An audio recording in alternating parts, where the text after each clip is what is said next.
네, 재정 지출은 신중해야 하지만 경기 불황이 심각할 때에는 재정 지출을 늘려서 경제를 살려야 할 때가 있습니다. 왜냐하면 눈앞에 경제 위기가 있을 때에도 건전 재정에 집착해서 재정 지출의 적기, 즉 골든타임을 놓치게 되면 나중에는 같은 금액을 쓰고도 경제를 회복시킬 수 없기 때문입니다. 즉 적시액 재정 지출로 경제 성장률을 높일 수 있다면 정부가 위기 때 진 빚을 갚고도 남을 만큼 세수가 다시 늘어나는 셈이거나 적어도 세수가 급감하는 걸 막는 셈입니다. 그런데 윤석열 정부는 임기 내내 건전재정 도구마에 빠져 재정 지출을 지나치게 억제했습니다. 그런데 이러한 기조는 최근 주요 국가들의 정책 기조와 완전히 정반대로 간 청개구리식의 재정 기조였습니다. 왜냐하면 최근 몇 년간 미국 주도의 공급망 재편 과정에서 국가의 적극적인 산업 정책이 국가의 미래를 위해 매우 중요하다는 판단을 다들 하고 있었기 때문입니다. 미국, 일본, 중국 등 주요 국가들은 앞다투어 보조금과 세액공제를 확대해 오면서 공급망 확보를 위해 핵심 산업에 대한 지원을 해왔는데 이는 건전재정을 고집하면서 할 수 있는 것은 아니었습니다.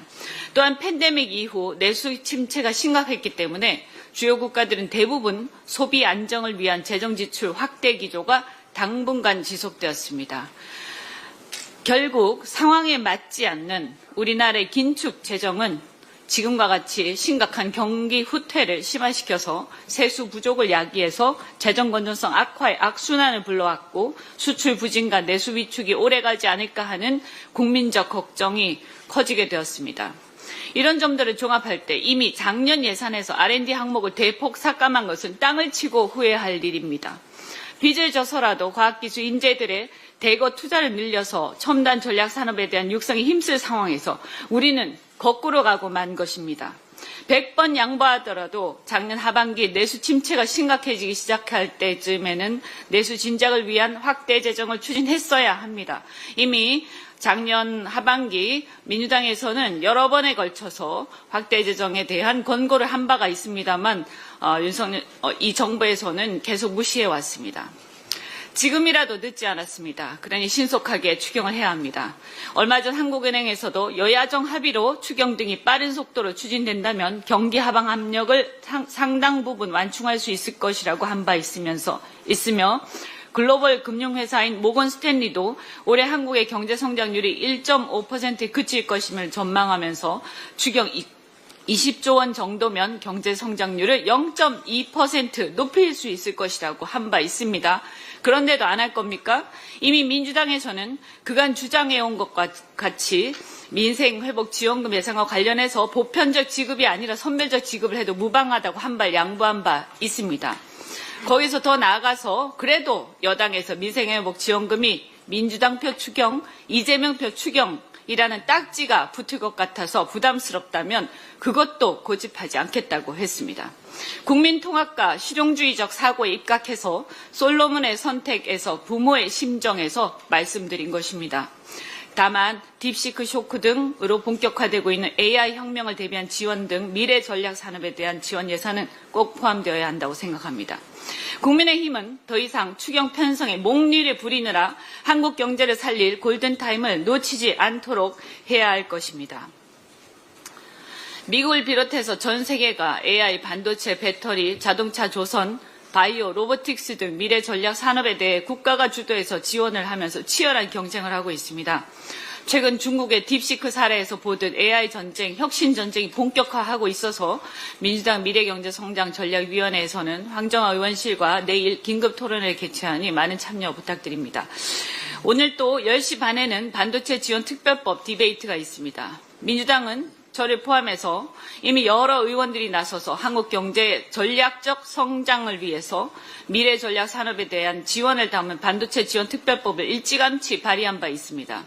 나중에 국민의힘 측에서 화이트 칼라 익셈션 조항을 넣어서 반도체 지원 특별법을 추가로 발의하였는데 그 취지에는 우리도 다소 공감하는 부분이 있지만 해당 법안은 산업의 지원을 위한 법으로 산자부 소관인데 근로기준법에 대한 특례 조항을 담고 있어서 노동부 즉 환노위에서 다루어야 할 내용으로 산자위에서 다루는 것은 맞지 않다는 의견이 많습니다. 저는 지금처럼 미래전략 산업 분야에 대한 전 세계 패권 경쟁이 치열한 현실, 연구 전문직처럼 전 세계 시장을 무대로 활동하는 분들의 경우에는 당사자 간 합의가 전제된다면 유연한 접근이 필요하다는 데에는 공감합니다.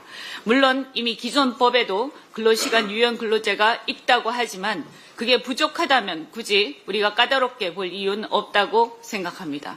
그럼에도 법 체계에 대한 고민은 필요합니다. 반도체에 대해서만 특별법을 통해서 근로시간 넣는 것이 법 체계상 과연 합리적인가? 그러면 그 대안은 무엇인가에 대한 고민이 오늘 이루어질 것으로 기대합니다.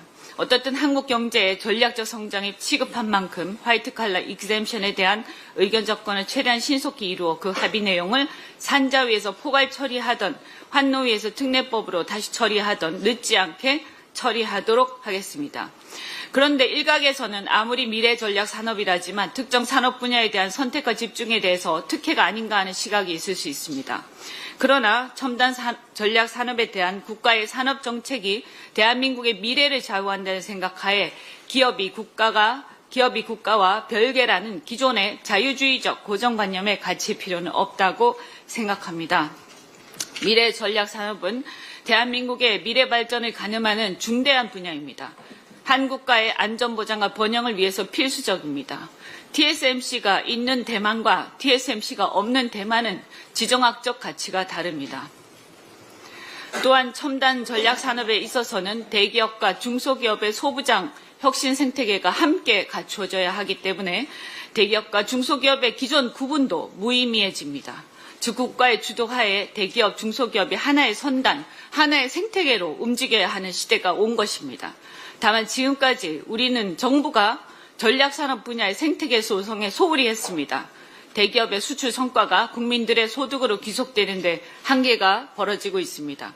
그러므로 이제라도 전략산업을 치밀한 산업정책을 통해서 소부장과 산학협력 등 혁신 생태계 조성에 앞장서야 한다고 생각합니다.